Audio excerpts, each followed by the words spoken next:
Next in radio. It's all about what's next. Go to financialsurvivalnetwork.com and sign up for your free weekly newsletter. You'll also get 3 free reports. The Financial Survival Network.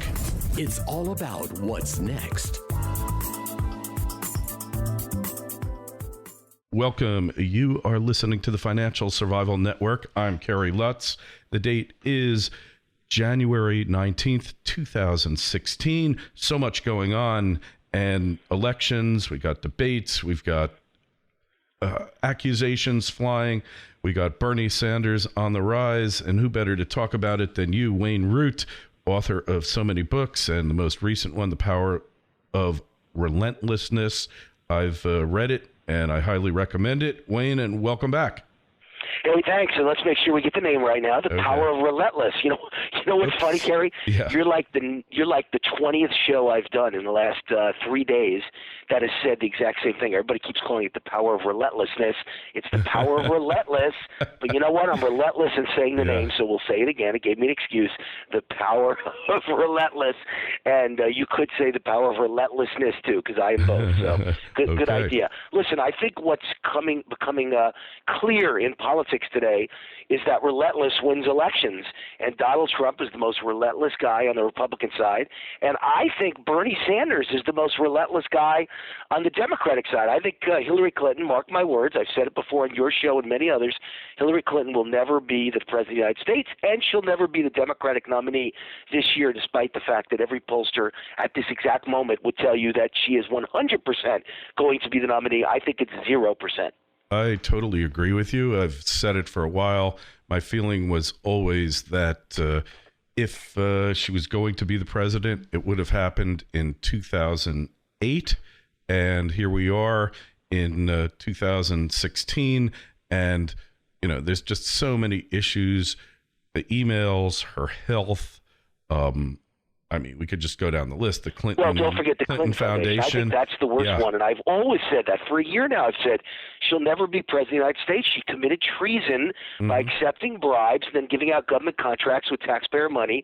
And sure enough, about a week ago, up till then, no one had ever mentioned it. It was only the emails under investigation. But sure enough, a week ago, it came out the FBI was greatly expanding the investigation against Hillary.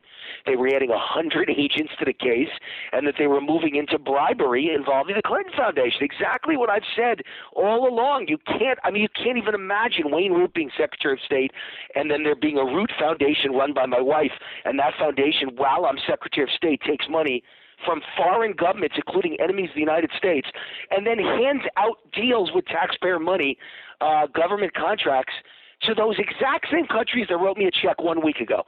How is that even possible that you're not carried off in handcuffs and hung for treason? I have no idea. Only because you're Hillary Clinton, you're one of the most powerful people in the world, but nobody else could get away with that in all of America. Yeah, it's remarkable. Hard to believe that it can happen in America. And yeah, Trump has said on a number of occasions, how is she allowed to run for president with that hanging over her head? Well, because Democrats don't care about anything. I speak to friends who I consider to be brilliant. I have a friend who is, I got to be careful how I describe it so I don't give away who he is, but he is certainly one of the brightest internet pioneers in all of America, and he's made hundreds of millions of dollars in the internet world inventing websites and creating great ideas for technology. And he's a very bright guy, but he's always been a Democrat. He's a friend of the Clintons, always been a friend of the Clintons, big donor to Bill Clinton. And every time I mention any of this, Kerry, he just either says, or if I'm mentioning an emails back a response, basically says, "You're kidding yourself. She's the president." That's all he says. He has no idea. He's delusional that there's any problem going on, that she's in any trouble, and forgetting all the trouble of the indictments, I don't know that she's going to beat Bernie Sanders in the first place. Bernie Sanders, I think, will win both Iowa and New Hampshire, certainly New Hampshire, but he's dead even in Iowa, and I think he might pull it out at the end. If he does, she's lost the first two primaries after the last time she faced the public in 2008 was a big favorite and lost to Obama. I would say that her career is over. So it'll come crumbling down so fast after the first two are in the books, and she's lost them both. We don't know that, but we know she's in big trouble in New Hampshire, and we know it's very close to even in Iowa. Maybe Hillary's ahead by a point or two in most polls. So it's whoever gets the turnout of the vote. And I thought he did very well in the last debate. You know, I don't agree with a word he says. No. I think he's a crazy man. He's an out-of-his-mind communist, socialist, Marxist who brags about being a socialist. But he still brings the passion, brings the energy, and points out how corrupt Hillary Clinton is for taking $500,000 speaking fees from Goldman Sachs. I think he wins the heart of the Democratic electorate, and Bernie Sanders does so much better than the experts believe. Yeah, I mean, nobody believed the guy would still be in the election at this point, right, Wayne? Let alone close. I mean, nationwide close, and in those two states that we begin with, either close or ahead. So, I think they're wrong. I saw an article just yesterday that said every political establishment media headline in the country after that debate was that Hillary won big. Really? And then they said, here's how out of touch the establishment and the media are. Because they put a map on the screen, and according to Google Analytics, what were people talking about from the moment the debate began till the moment debate ended in all 50 states? What was the number one topic? Bernie Sanders in all 50 states. Yeah, and so unless you assume it's that Bernie Sanders is crazy, which is what I would say, or unless you assume Bernie Sanders is a joke and he has no right to be on the same stage, I don't think that's why all 50 states were blue, where Bernie Sanders blue and Hillary was red in this one specific example. I think it's because all 50 states people were buzzing about the things Bernie Sanders was saying that resonated with Democrats. I'm assuming these were all Democrats, and Bernie resonated with them.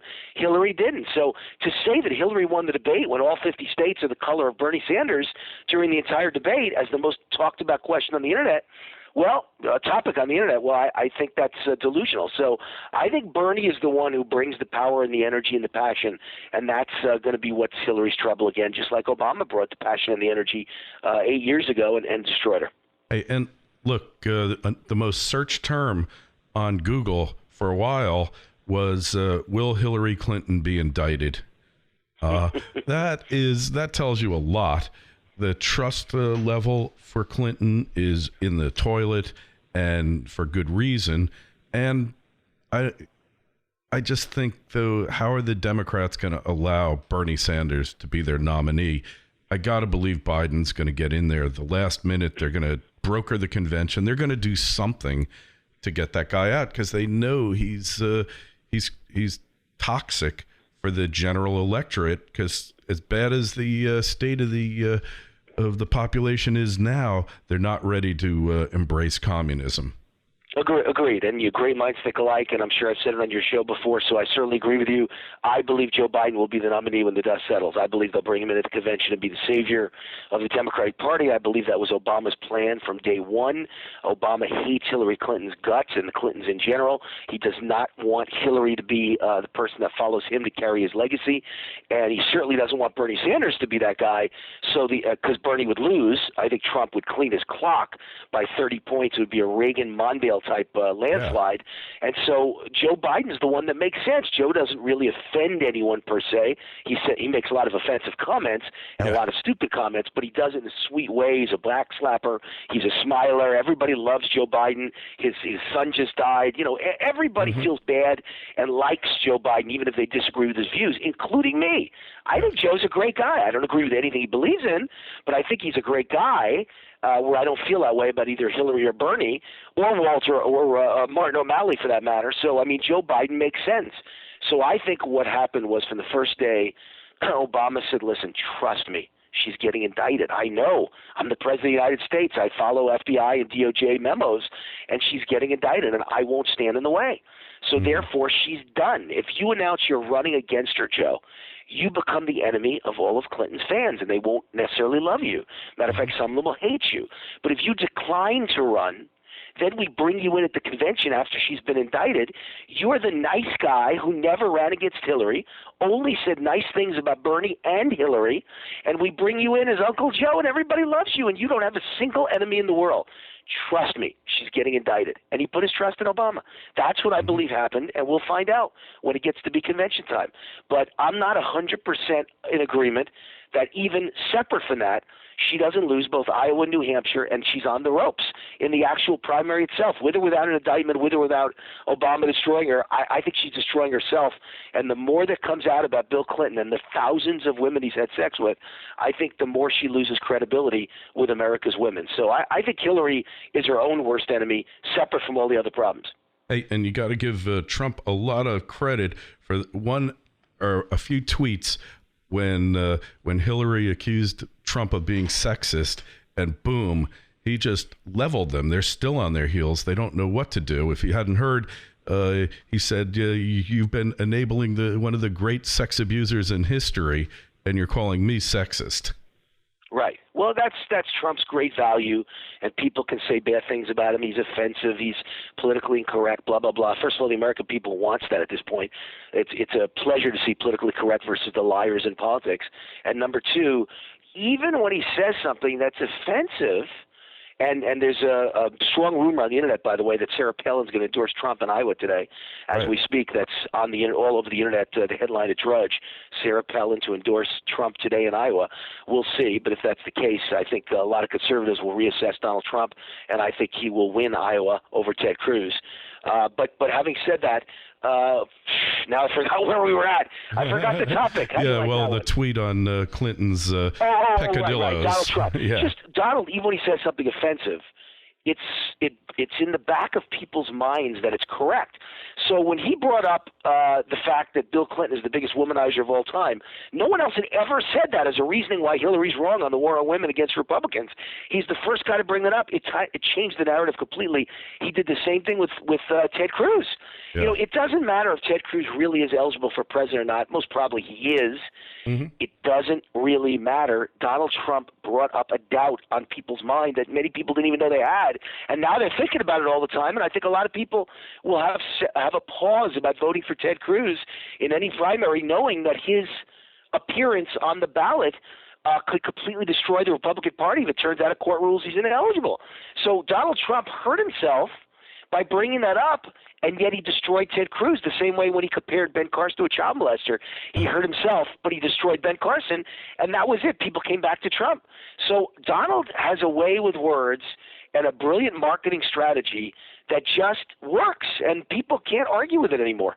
Yeah, well, and you know what? I read a number that shocked me, Wayne. It said that somewhere around a third of the people around didn't know that Ted Cruz was born in Canada.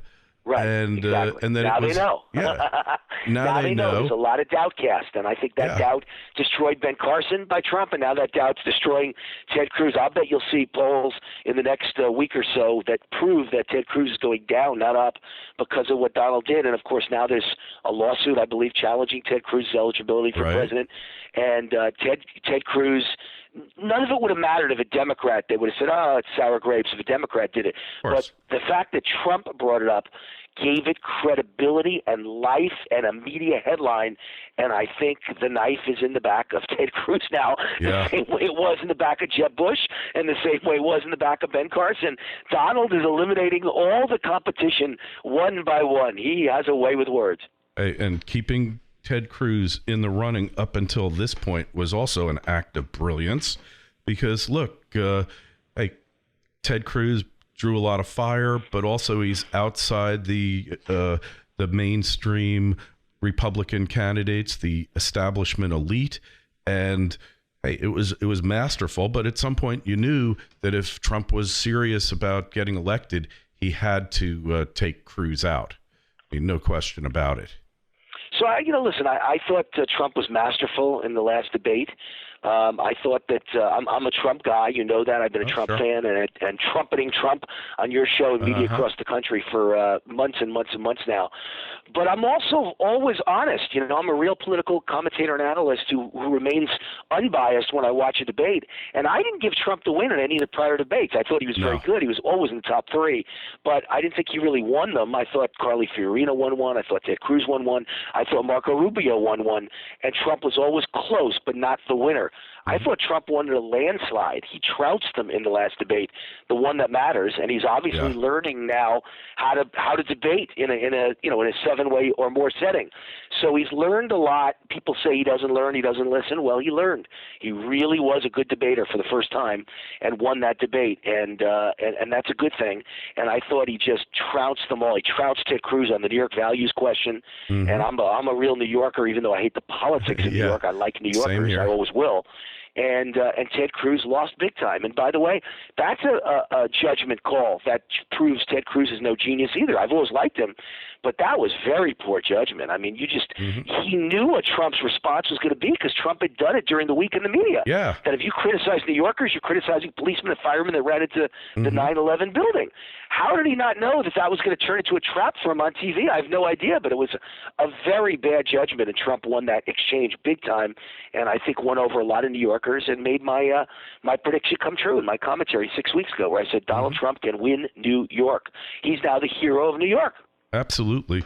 And New Jersey goes with that. I wouldn't go so far. Probably Connecticut, too. Connecticut, definitely possible.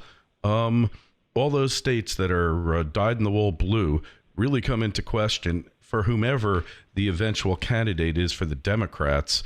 And that's really what this election's going to come down to. I mean, Wayne, country's in serious trouble. The GOP elite or GOP establishment candidates wanted to talk about, alternate side of the street parking in Manhattan, literally stuff that trivial. But the main issues Trump has covered and forced them along: immigration, China, bad trade deals, and I can go down the list, Second Amendment. And for somebody to say the guy is not a conservative, that he's some type of shapeshifter, I'm just not buying it, Wayne. Those things are in writing. None of the other candidates came out with a platform saying we want universal reciprocity of carry permits in every state. None of them have done it, and none of them have. They're coming around on immigration now. Cruz even said that we need a wall. I mean, it's kind of amusing to see the way that he's led them, and they've been able to do nothing about it. Yeah, well, I was on a major national radio show, I guess Friday night. Yeah, Friday night. And it's a big name, and it's on in hundreds of markets around the country. And he said Trump is no conservative. And I said, it's funny. There's only a few issues that I really care about. There's lots and lots of ancillary issues, little issues, but the ones that matter to the future of America, on every one of those issues, Donald Trump's a total conservative, and I love what he says. On terrorism, I love what he says. On illegal immigration, I love what he says. On Syrians immigrating to the United States, I love what he says. On building a wall, I love what he says. On taxes, well, each of the Republicans has a really good plan. I even like Chris Christie's tax plan. I like Marco Rubio's. I like Rand Paul's. I like Ben Carson's, and I like Donald Trump's. They all have a good, basically flat, lower tax plan for business and individuals. So, I mean, so Trump's fine on that one. He's not the winner per se. They're all good on taxes. And Trump said good things about regulations. Trump said great things about guns. On the only issues I care about, Donald Trump has been absolutely fantastic. So I don't know what you're pinning it on, that he's not a conservative, but on the only issues that matter to me, and I'm a real Barry Goldwater, Ronald Reagan conservative, Donald Trump wins. So you're wrong. Absolutely. And that kind of shut him up. So I totally agree. And look, I mean, there are things I'm not sure about the whole health insurance thing. I know Obama has to go. Donald is talking about covering everybody, universal care, but we're covering them already in the emergency rooms. So if he's got a better way to do it than what's going on now, hey, I am all in favor of it, and I want to see it happen. But I think that whole universal health care thing was an old comment Donald made many years ago. Believe me, he's repealing and replacing Obamacare. He's made that very clear, and he hasn't made it clear yet what he's replacing it with. But I guarantee you, with guys like me and you supporting him, he's not replacing it with universal health care.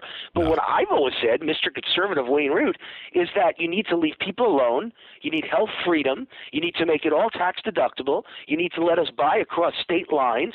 You need tort reform. Right? Yeah. Those are the things that would save the healthcare system. And then you have to deal with all the poor people who have no health insurance that are billing you in the hospital anyway, as you just said. Yeah. And so let Donald do something that will take care of them. If that's called universal just for the people who are poor, as long as it doesn't affect me and you. See, Obama's plan destroyed all of us, the middle class, and raised our taxes and destroyed our health plans and made our doctors quit us and made our insurance companies quit us, and the new policy was horrible.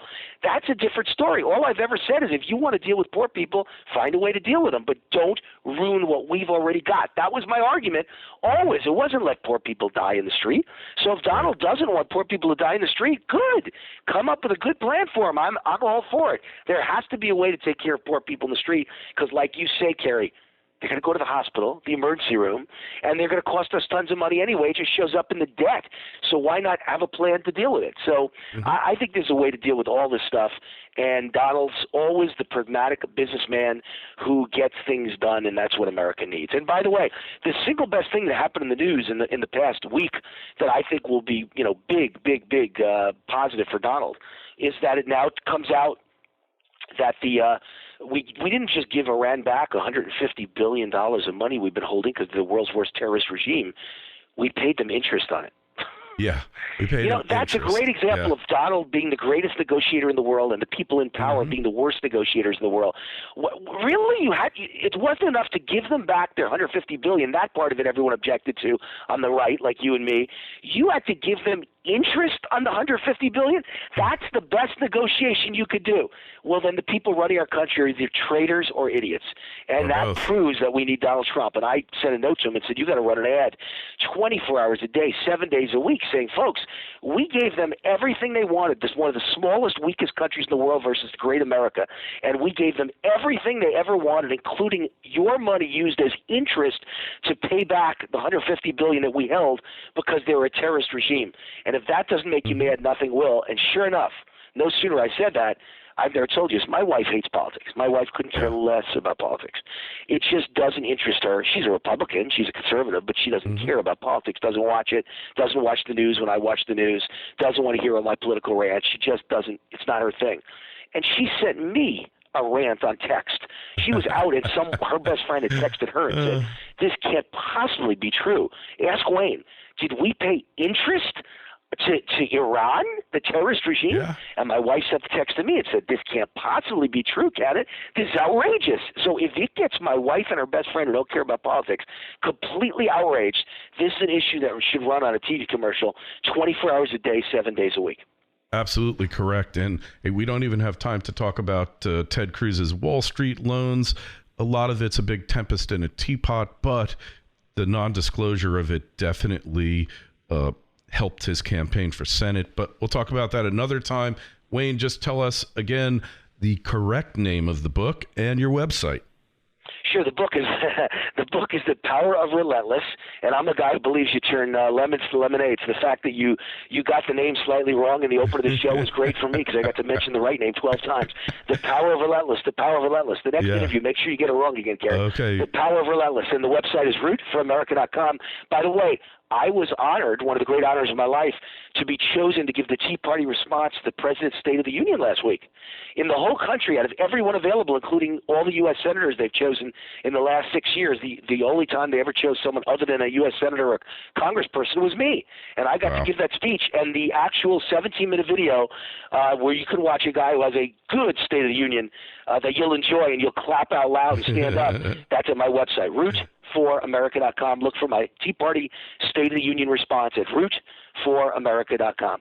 Thank you, Kerry. And the book is great, and I can't recommend it highly enough. Never give up. And Wayne, keep up the great work. We'll talk with you again real soon. Thanks, Kerry. God bless. FSN Radio. It's all about what's next. Go to financialsurvivalnetwork.com and sign up for your free weekly newsletter. You'll also get 3 free reports. The Financial Survival Network. It's all about what's next.